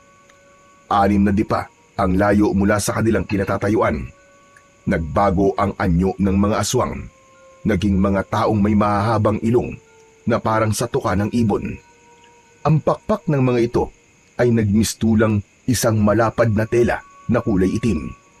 Halos sumayad yon sa lupa. Ang halimaw na nasa gitna ng grupo ay ang pinunong nag-uutos sa mga ito para siya ay patayin. May hawak din itong baston, ngunit gawa sa kahoy na merong 3 talim sa dulo na tila gawa sa bakal. Umalingaw-ngaw ang boses nito sa katahimikan ng gabi. Walang sino man ang makakapigil sa malakas na kapangyarihan ko. Kahit ikaw na isang binatang nagtataglay ng baston na gawa sa sungay ng dragon. Yan na lamang ang hinihintay ko para sa ritual na gigising sa mahal naming Panginoon. Hindi kayo magtatagumpay at walang Panginoon ang magigising ng dahil sa baston ko. Kaya humanda kayo dahil ito na ang katapusan yung lahat. Tama na ang satsat. Simulan na natin ang laban. Isang malaking pagwit ng pabilog sa lupa ang ginawa ni Roman. Palibot yun sa kinaroroonan ng kanyang pamilya na parabang yun ang nagsisilbing proteksyon para hindi makalapit ang mga aswang sa kinatatayuan ng kanyang mga magulang at kapatid. Lumitaw ang kulay asul na usok sa palibot ng guwit at sa muling pagsugod ng mga aswang sa kinaroroonan ni Roman ay itinarak niya ang dulo ng kanyang baston sa lupa. Kagaya ng inaasahan, yumanig ang lupa at natumba ang mga nilalang. Tanging ang pinuno lamang ang natirang nakatayo. Sinamantala ni Roman ang pagkakataon, agad siyang sumugod sa mga kalaban at isa-isa niyang pinaghahampas ng kanyang baston ng mga aswang. Tumama ang kanyang sandata sa katawan ng bawat aswang na lumalapit sa kanyang kinaroroonan. Ang mga nilalang na nakahandusay sa lupa ay isa-isa niyang pinagpapapalo ng baston. Kitang-kita niya na unti-unting nasusunog ng apoy ang katawan ng mga ito, hanggang sa natira na lamang sa lupa ay ang kulay itim na kalansay ng mga aswang. Hindi maaari. Paano mo nagawa yun? Magbabayad ka! Sinabi ko naman sa'yo na ito na ang magiging katapusan nyo! Mga demonyo kayo! Isang mabilis na pag-ikot sa ere ang ginawa ni Roman, ngunit lumipad palayo ang mga aswang kasama ang pinuno. Bago tuluyang nakatakas ang iba, ay tinamaan ito ng liwanag na nanggagaling sa baston ni Roman. Bumagsak ang 2 aswang na nahagip ng kanyang baston. At yun ang naisip niya na gamiting katibayan na totoong merong mga aswang sa kanilang lugar. Kasunod ng pagdating ng mga tao sa lugar, marami ang nakakita sa ginawa ni Roman. Ganon din sa itsura ng mga aswang. Kaya maraming mga tao ang nagalit kay Kapitan Basco. Sumugod ang mga ito sa bahay ng punong barangay para magpaliwanag sa naging hatol ng mga ito sa kanyang ama. Binuhat ni Roman si Mang Edwin habang hawak pa rin ang kanyang baston. Kasunod niya ang kanyang ina at si Martin na walang tigil sa pag-iyak. Pagdating nila sa bahay ay kagad na naghanda ng malinis na tubig at damit si Aling Matilde, habang si Roman naman at Martin ay pinagtulungan nilang tanggalin ang damit ni Mang Edwin. Wala pa rin itong malay habang nakahiga sa katre. Pagkatapos ay tumayo si Roman at nagpaalam sa kanyang ina. Nay, Martin, bantayan po muna niyo si tatay. May kailangan lang akong puntahan. Ngunit pinigilan siya ni Aling Matilde. Umiiyak itong nakiusap na huwag siyang umalis. Nagtataka rin ito kung saan niya nakuha ang baston at kung bakit matapang siyang nakipaglaban sa mga aswang. Sinabi rin ito na paano siya nakakalakad. Pinagmasdan ni Roman ang kanyang paa. Nakikita pa rin niya ang liwanag sa kanyang paa, habang ang tingin naman ng kanyang ina sa kanyang paa ay ganun pa rin na may sunog. Baka sa mukha nito ang pagtataka at pag-aalala. Nay, patawarin niyo po ako. Pero kailangan kong makausap ang 2 taong nagturo kay tatay para madiin ang aking ama sa kasalanan na hindi naman niya ginawa. Buhay ni tatay naging kapalit sa mga kasinungalingan at kaduwagan nila sa pagsasabi nila ng katotohanan. Magbabayad sila sa kanilang ginawa. Ngunit mas lalo siyang pinigilan ni Aling Matilde na wag na munang umalis. Hindi pinakinggan ni Roman ang pakiusap ng kanyang ina. Sa halip, lumabas siya ng bahay at tinahak ang daan papunta sa bahay ni Kapitan Basco. Natitiyak niyang ang 2 lalaki na nadatnan nila ni Lolo Malik ay nasa bahay ng punong barangay.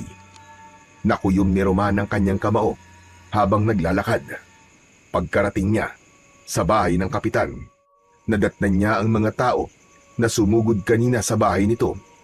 Nagsisisigaw ang mga ito dahil dismayado sa mga nakitang aswang kanina. Pero si Roman, diretso siyang pumasok sa bakuran ng bahay ni Kapitan Basco. Tama nga ang kanyang hinala. Nandun nga ang 2 lalaki sa tabi ni Kapitan Basco, nakatayo at tulala na parang wala sa sarili. Hindi na napigilan ni Roman ang bugso ng kanyang damdamin. Malalaki ang hakbang ng kanyang paa na hinablot niya ang 2 lalaki at pinagsusuntok ang mga ito sa muka hanggang bumagsak sa lupa. Ang kanyang baston naman ay ginamit niyang panghampas sa katawan ng mga ito. Kagad na inawat siya ni Kapitan Basco at muntik niya itong suntukin sa muka. Hayop ka, Kapitan! Pinarusahan niyo ang tatay ko para pagtakluban niyo ang itinatago niyong lihim sa totoong nangyayari sa baryo natin. Wala po kayong kwentang, Kapitan. Pinoprotektahan niyo mga kampo ng kadiliman kesa sa mga taong nasasakupan niyo. Iisipin ko na isa rin kayong aswang. Hindi nakasagot si Kapitan Basco. Kasabay ng pagliwanag ng kanyang baston, lumitaw sa kanyang harapan ang tunay na anyo ni Kapitan Basco. Yun ang kakayahan ng mata sa kanyang baston, ang makita ang tunay na anyo ng aswang. Kaagad na nagpalit ng anyo si Kapitan Basco at natakot ang mga tao. Napaatras ang taong bayan sa biglang pagbabago sa anyo ng matandang kapitan. Nag-anyo itong malaking ibon kasunod ng paglipad sa impapawid para tumakas sa mga tao. Naiwan naman ang 2 lalaki na nakahandusay sa lupa.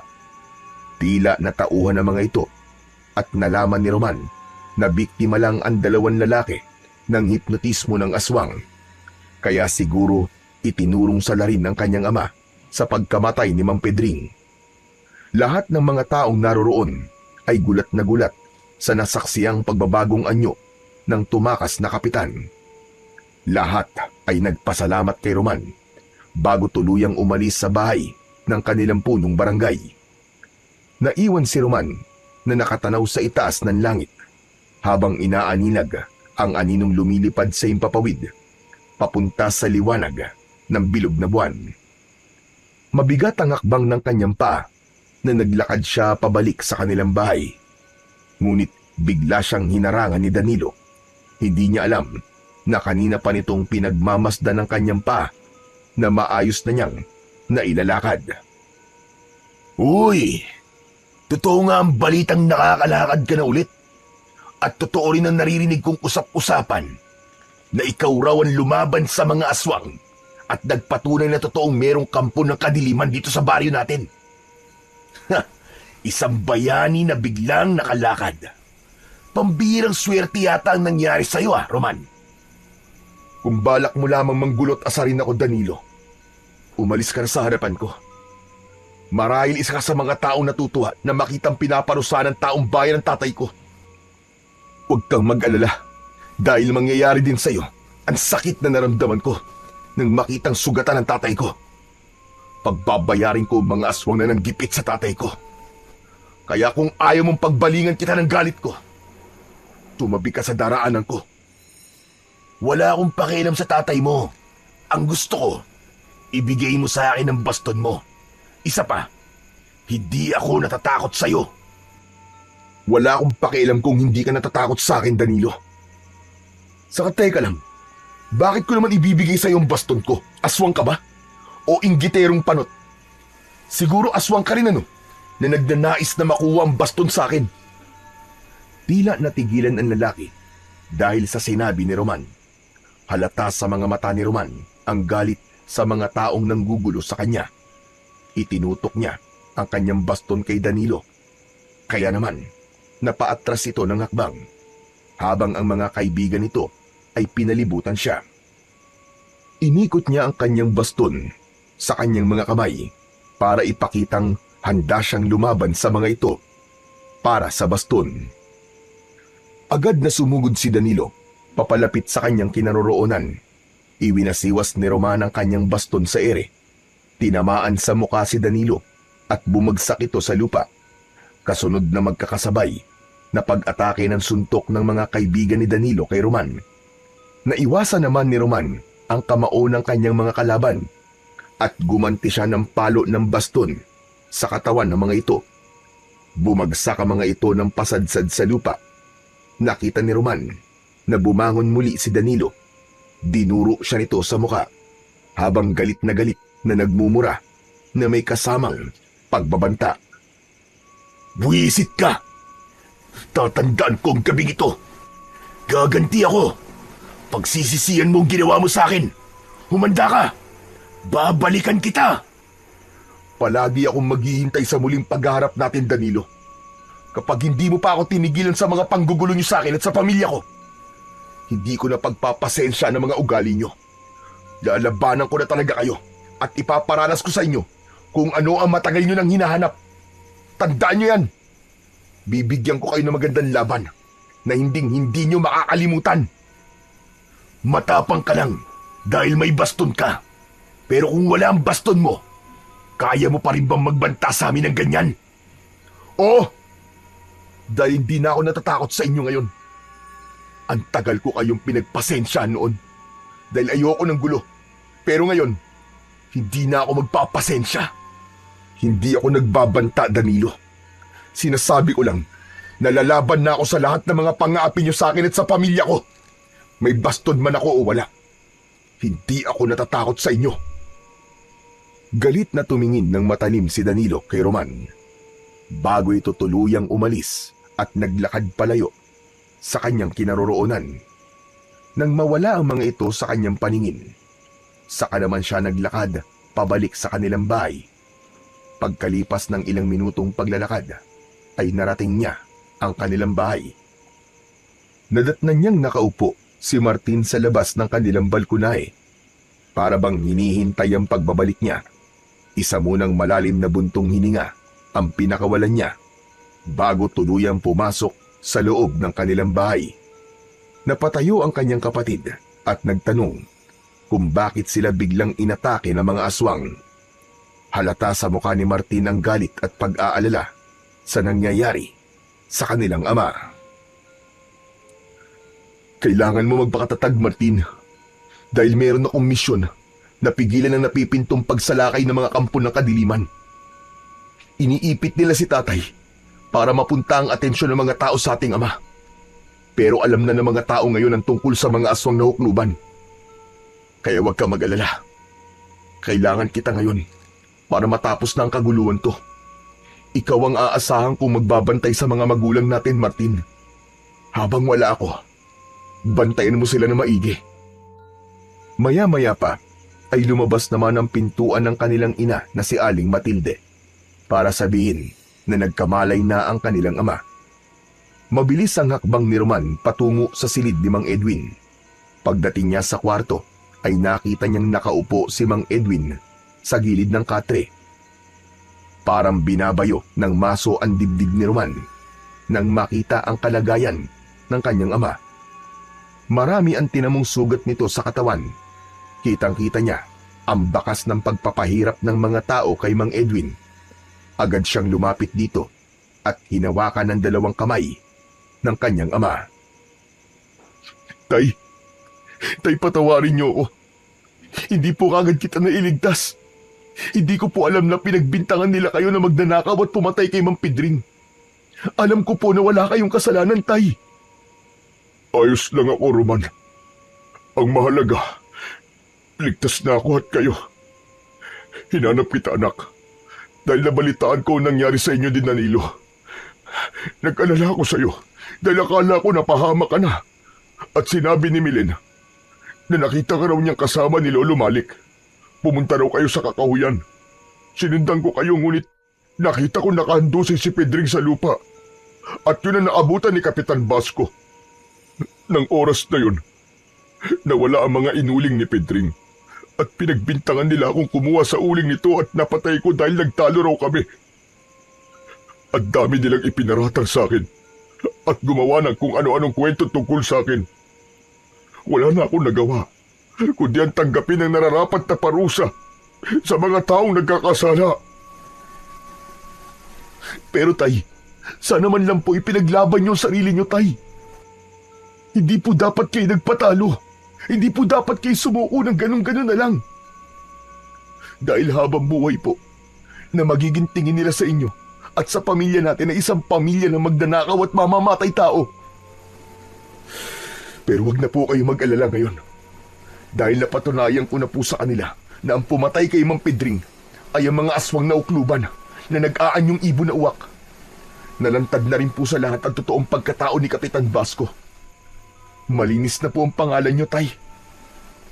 Diyos ko, maraming salamat, anak. Teka, ang paa mo. Paano nangyari yun? Dahil po dito, Tay. Dahil po dito sa baston na hawak ko. Binigyan niya ako ng kapangyarihang makapaglakad ng maayos. Teka, saan mo nakuha ang baston na yan, anak? Itinuro po sa akin ni Lolo Malik. Nakabaon po to sa gitna ng kagubatan. Gawa daw po ito sa ulo ng dragon. At ang baston mismo ay nagmula naman sa sungay ng dragon na napatay noon ng mga mandirigmang may sumpa. Anak, anong ibig sabihin ng mandirigmang may sumpa? Sila po ang mga taong may dalang kapangyarihan na bunga ng sumpa. Maaaring lakas o kakayahang makipaglaban sa mga nilalang ng dilim. Sa pamamagitan ng kanilang malakas na orasyon, napatay po nila ang dragon. Kaya ang kanyang sungay ang ginamit upang gumawa ng sandatang papatay sa pinakamalakas na kampo ng kadiliman na merong itim na kapangyarihan. Yun din po ang dahilan kung bakit ang baston ang pinakahuling sangkap para magising ang kanilang pinuno na itim na dragon na siyang tatalo naman po sa aking kapangyarihan. Kung ganun pala, anak, nasa panganib ang buhay mo dahil marami magtatangka sa baston na hawak mo. Opo, Tay. Bawal na rin po akong humawak ng uling, Tay, dahil yun daw po ang kahinaan ko. Lahat ng may kinalaman sa itim na kulay. Dahil madali raw po ako matatalo ng itim na hipnotismo ng mga aswang at magagamit ang baston sa pag-asik po nila ng lagim. Naghari ang katahimikan sa pagitan ni Mang Edwin at Roman, habang sina Martin at Aling Matilde naman ay bakas ang takot at pag-aalala sa muka ng mga ito. Yumakap si Mang Edwin sa asawa at nag-aalalang humugot ng isang malalim na hininga. Halata ang takot na baka isang araw ay muli silang salakayin ng mga aswang. Kinabukasan, maagang nagising si Roman. Agad siyang napabalikwas ng bangon. Hinanap niya kagad ang kanyang baston. Mabuti na lang at hindi yun nawala sa kanyang tabi. Maya-maya pa ay bumaba siya sa kanyang katre at naglakad papunta sa kanilang kusina. Nadatnan niya ang kanyang ina na abala sa paghuhugas ng pinggan, habang ang kanya namang ama ay malayo ang tanaw sa labas ng bintana. Walang imikan ng dalawa na parabang malayo ang mga iniisip, kaya hindi na malayan ng mga ito na kanina pa siyang nakatayo sa tabi ng kanyang ama. "Tay, kumusta na po ang pakiramdam niyo?" Hindi kagad nakapagsalita si Mang Edwin sa tanong na yun ni Roman, dahil abala ito sa pagtanaw sa labas ng bintana. Kaya inulit pa ni Roman ang pagtatanong sa kanyang ama. Saka nito narinig ang sinabi niya. "Oh, anak, may itatanong ka ba?" "Opo, tay. Kinukumusta ko po ang pakiramdam niyo, kaya lang mukhang malalim po ang iniisip niyo eh. Ano po ba yun?" "Hindi kasi mawala sa isip ko ang matandang nagbigay sa iyo ng baston. Hindi ko lang talaga maalala ang kanyang itsure. Para kasing pamilyar sa akin ang pangalang Lolo Malik." Nagtataka nga rin po ako, tay. Para po kasing kilalang-kilala niya ako. Isa pa, pagkatapos po niyang maipaliwanag ang tungkol sa baston, bigla po siyang nawala sa paningin ko. Kasama po ang kubong nakatayo sa gitna ng kagubatan. Sa palagay niyo po, siya po kaya ang diwatang palaging gumagabay sa akin? Ilang beses po ako nalagay sa panganib at palagi rin po akong nakakaligtas dahil meron pong tumutulong sa akin. "Teka, naisip ko lang. Hindi kaya si Lolo Malik ay isang ermitanyong nagbabantay sa kalikasan? Ayon kasi sa pagkakaalam ko, limitado lamang ang inilalagi ng mga ermitanyo sa mundo ng mga tao.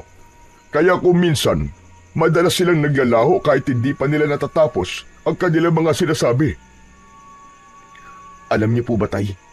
Nalaman ko rin po na siya po pala nagligtas sa akin nung maaksidente po ako sa ulingan. Patunay po dun ang sunog niyang balikat. Ipinakita niya po sa akin yung, tay. Hindi ko na nga po nagamot ang sugat niya eh. Pinagtripan po kasi siya ng grupo ni Danilo. "Kung ganun, matagal kanya nang binabantayan para sa baston, anak. Salamat sa kanya dahil palagi kanyang inililigtas." Ako nga raw po ang binatang hinirang. Yung batang nakatakda para sa baston. Ako raw po yun. 10 taon daw po niya akong hinintay para sa tamang pagkakataon sa paghuhukay ng baston. Nahulog sa malalim na pag-iisip si Mang Edwin, habang ang kanya namang ina na si Aling Matilde ay abala pa rin sa paghuhugas ng pinggan. Saka lang din naalala ni Mang Edwin ang itsura ng matanda nang mabanggit ni Roman ang tungkol sa pagkakaligtas nito sa anak. Habang nag-uusap ang mag-ama tungkol kay Lolo Malik, ay hindi sinasadyang nabitiwan ni Aling Matilde ang baso sa kamay nito. Humingi ito ng pasensya dahil nadulas daw ang baso. Napansin naman ni Roman na tila lumikot ang mga mata ng kanyang ina at biglang hindi mapakali. Nabaling lang ang kanyang atensyon sa gawi ni Mang Edwin nang magsalita ito. "Anong plano mo ngayon, anak?" "Kailangan ko pong bumalik sa kagubatan. Hahanapin ko po ang bahay ni Lolo Malik." "Sigurado ka ba na kaya mong pumuntang mag-isa ron, anak? Sasamahan kita." "Tay, wag na po. Kaya ko na po itong mag-isa. Huwag niyo pong iwan si Nanay at Martin. Mabuti na po yung merong makakasama sa bahay si Nanay at Martin. Habang wala po ako, nasa panganib din po mga buhay niyo dahil maaari nila kayong gamitin laban sa akin." Tumango si Mang Edwin bilang pagtugon sa sinabi ni Roman. Pagkalipas ng ilang minuto, nagpasya si Roman na simulan na ang paglalakad papunta sa kagubatan. Hahanapin niya ulit ang bahay ni Lolo Malik.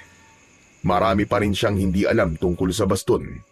Natitiyak niyang malakas ang kapangyarihan ng magiging kalaban niya. Ngunit pagdating niya sa gitnang kakahuyan, biglang naramdaman ni Roman ang paghampas ng matigas na bagay sa kanyang batok. Bumagsak siyang padapa sa lupa at nabitiwan niya ang baston.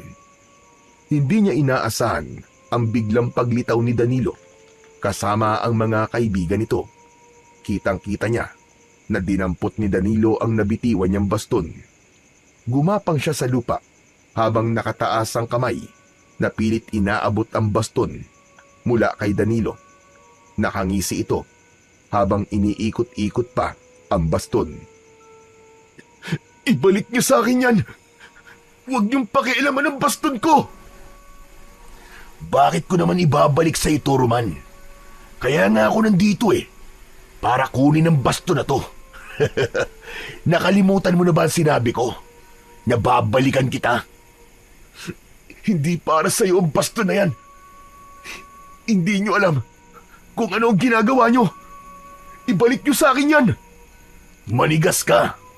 Dahil kahit kailan, hindi mo na mababawi ang baston na to sa akin.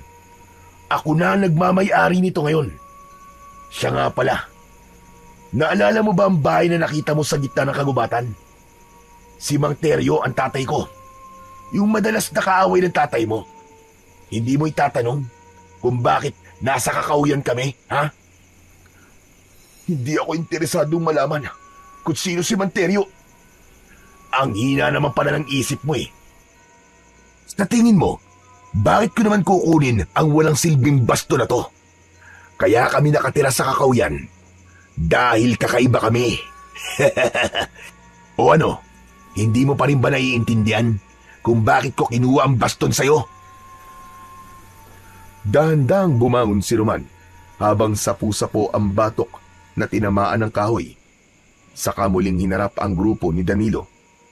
Bumundol ang kaba sa kanyang dibdib dahil alam na niya kung ano ang dahilan kung bakit pinag-interesan nito ang baston. Anong ibig mo sabihin, Danilo? Bakit mo kinuha ang baston ko? Tutal naman, malapit ka nang mamatay. Dapat lang na malaman mo ang buong katotohanan sa pagkatao namin ni Tatay. Si Tatay, ang alagad ng itim na dragon, nagigising sa aming pinuno. Simple lang, Roman. Si Mang Teryo ang tatay ko at tiyo ko naman, si Kapitan Basco. Astig, di ba? Malakas ang kapit namin kay Kapitan. Kaya nga, malaya ako na nagagawa ang mga gusto ko Hindi pa rin nagtatapos ang lahat. Dahil kapag naibigay ko na ang basto na to kay Tatay, ako na magmamay-ari nito. Mapapasunod ko ang dragon. Nagigisingin ang basto na to. Mga demonyo kayo. Hindi kayo magtatagumpay. Hindi ako makakapayag na magamit kayo sa kasamaan ng baston ko. Hindi na rin ako nagulat sa totoong pagkatao nyo. Matagal na kayong mga halimaw pati sa ugali. Kaya magsama-sama kayo.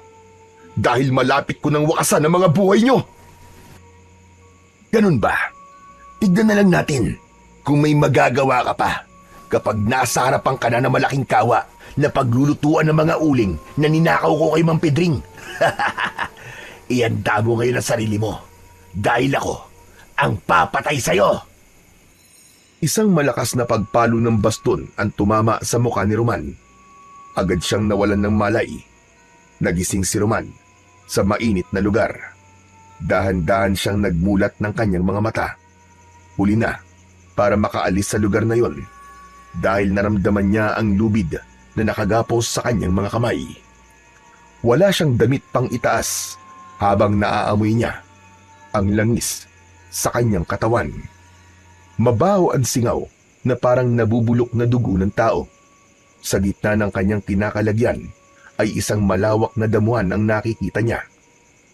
Sa gitna ng damuhan sa harapan niya ay nakalagay naman ang malaking kawa na kumukulo sa sobrang init mula sa apoy.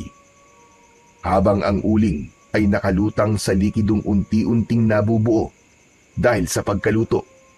Alam ni Roman, ang nakikita niyang kawa ay ang kagamitan sa pagsasagawa ng ritual ng mga aswang na hukluban para gisingin ang natutulog na itim na dragon. Nagpupumiglas si Roman upang makawala sa pagkakagapos ng kanyang kamay sa poste na kahoy.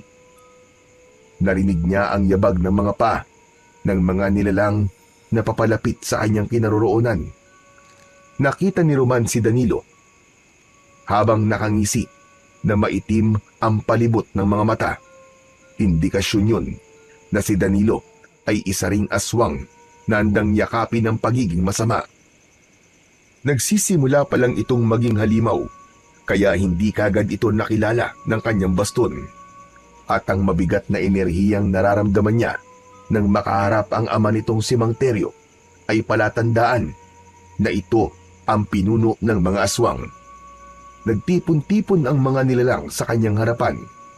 Nakahanda na ang mga ito para sumalakay sa baryo at kailangan niya yun na mapigilan.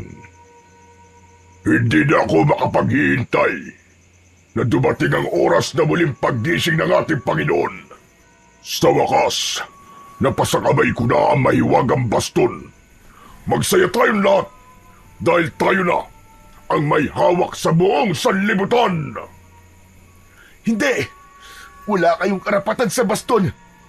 Hindi mangyayari ang mga sinasabi nyo. Dahil pipigilan ko kayo sa pag-aasik nyo ng lagim. Wala ka nang magagawa. Naisagawa na namin ang ritual at ang paggising na lamang ng itim na dragon ang hinihintay namin. Ilang minuto na lang ay muli ko na siyang makikita. Pati ang magiging kamatayan mo. Masasaksihan ng mga alagad ko. Walang mabubuhay na tagapangalaga ng baston. Nasaan ang baston ko? Ibalik niyo sa akin ang baston ko, mga demonyo kayo! Sumingit sa usapan si Danilo at ipinakita kay Roman ang hawak nitong baston. Nakangisi itong inilalawit sa kanyang muka habang tuwang-tuwa sa reaksyon ng muka ni Roman. Pagmasdan mo mabuti ang baston na ipinagmamalaki mo. Mula ngayon, sa akin na to. Dahil wala na to silbi. Nakuha na namin ang kailangan namin at nakumpleto na rin ang ritual para sa aming Panginoon. Kami na ng tatay ko ang magiging hari sa baryong ito. Hari palang tingin nyo sa sarili nyo ah. Diyos lamang ang pinakamalakas na nilalang sa buong mundo. Ni sa kalahating parte ay wala kayo sa kalingkingan ng dakilang lumikha. At anong ipinagmamalaki mo, ha Danilo? Wala ka pang kapangyarihan at hindi ka pa rin ganap na aswang. Kung makikita mo lang ang itsura mo ngayon, ay iisipin mong puyat ka lang ng ilang gabi. Wala ka pang kakayahan. Tila napikon si Danilo sa sinabi ni Roman sa kanya. Kaya naman, mabilis nitong sinuntok ang muka ni Roman habang bakas sa mga mata nito ang galit. Anong sabi mo, Roman? Minamaliit mo ba ang kakayahan ko? Ano sinasabi mong hindi pa ako ganap na aswang, ha? Ano sa palagay mo, Danilo? Alam kong hindi ka pa ganap na aswang dahil ang tamang edad bago maging aswang ang lalaki ay 21 taon. Anong inilagay mo sa mata mo, uling? Para kang sira. Nangangarap ka ng gising. Wala ka pa sa tamang edad. Marami ka pang iinimin na dugo ng tao bago maging hari ng mga aswang. Sa madaling salita, inutil ka at walang silbing nilalang. Dala ng matinding galit ni Danilo sa lahat ng pang-aasar ni Roman. Ang baston mismo ang ginamit nito para ihampas sa kanyang katawan. Ngunit hindi niya ipinakita rito na nasasaktan siya. Sa halip, malakas niya itong pinagtawanan para tuluyang masira ang loob nito at mabawi niya ang baston rito. Kasunod ng pagdagundong ng huni ng nilalang sa impapawid, ang malakas naman na pagsigaw ni Mang Teryo. Nakatingala ito sa langit habang sumisigaw. Nakataas ang kamay nito na may hawak na tungkod. Nanlalaki ang mga mata ni Roman nang makita ang nakakatakot na nilalang sa impapawid. Isang kulay itim na usok na mayroong hugis na dragon ang nakita niyang nakalutang sa hangin. Nakatingin ito sa kanya at sa muling pagsigaw ni Mang Teryo ay inutusan itong patayin si Roman. Mahal naming Panginoon, patayin mo ang binatang nakagapos. Siya ang bagong tagapangalaga ng baston. Panonoorin ko kung paano ka mamatay sa kamay ng aming Panginoon, Roman. Habang nakagapos pa rin ang kamay ni Roman, ipinikit niya ang kanyang mga mata. Saka taimtim na nanalangin na sana ay gabayan siya ng Panginoon sa laban niya sa kampon ng kadiliman. Mabilis niyang iminulat ang kanyang mga mata at diretso ang titig sa hawak na baston ni Danilo. Hinihiling ko sa aking baston na bumalik ka sa akin at putulin ang kamay ng taong nakialam sa aking sandata. Paulit-ulit na binigkas ni Roman ang mga salitang yun. Kaya naman, napansin niya ang paglitaw ng liwanag sa kanyang sandata, kasabay ng pagliliwanag ng kanyang mga mata. Isang malakas na pagtayo ang ginawa niya at buong puwersang sinira ang lubid na nakagapos sa kanyang mga kamay. Katulad ng sinabi ni Roman, naputol nga ang kamay ni Danilo na may hawak sa baston. Kaya naman, bumagsak sa lupa ang baston sa mismong tapat ni Roman. Kasing bilis ng kidlat na dinampot ni Roman ang kanyang sandata. Buong lakas niyang hinagupit ng palo ang sumisigaw na si Danilo dahil sa sakit. Hawak nito ang naputol na kamay dahil sa liwanag ng baston. Anak, ang kamay mo naputol ng baston. Tay, tulungan niyo ako. Patayin niyo si Roman. Akma na sanang susugod sa kanyang kinaroroonan si Mang Teryo. Subalit sinalubong niya ito ng palo ng baston sa ulo. Bumagsak ito ng pasadsad sa lupa, kasunod ng pag-atake sa kanyang kinaroroonan ng kulay itim na dragon. Bumuga ng naglalagablab na usok ang nilalang at iniharang ni Roman ang baston, kaya hindi siya tinablan ng usok mula sa kalaban. Umikot siya sa ere at itinaas ang baston habang nakatutok sa langit. Lumitaw ang umiikot na apoy papunta sa himpapawid sa kinaroroonan naman ng itim na dragon. Napansin niya na bumangon ang pinuno ng mga aswang na si Mang Teryo at Danilo para umatake sa kanya. Kaya naman, maagap niya uling ipinalo ang baston sa lupa. Lumikha yun ang paggalaw ng lupa, kaya muling bumagsak ang mga ito sa lupa. Isang mataas na pagtalon ang ginawa ni Roman at sakto yun sa pagbagsak niya sa kinaroroonan ng mag-ama. Tumama ang kanyang baston sa dibdib at sa tiyan ni Mang Teryo. Kasunod ng pagpalo naman niya sa ulo ni Danilo. Paulit-ulit siyang lumaban sa mga ito gamit ang baston, habang ang itim na dragon ay abala sa pag-iwas sa ipo-ipo na apoy na nilikha ng kanyang baston. Nasunog ang katawan ng mag-ama hanggang sa maging uling ang mga ito. Naiwan ang isa pang nilalang na patuloy na nakikipaglaban sa apoy na umaatake rito sa himpapawid. Lumitaw sa kanyang tabi si Lolo Malik na meron ding hawak na tungkod. Pagsamahin mo ang kapangyarihan ng lupa at hangin mula sa tungkod. Saka mo itutok sa kinaroroonan ng itim na dragon. Kahit masama ang loob ni Roman sa matanda, ay sinunod pa rin niya ang utos nito.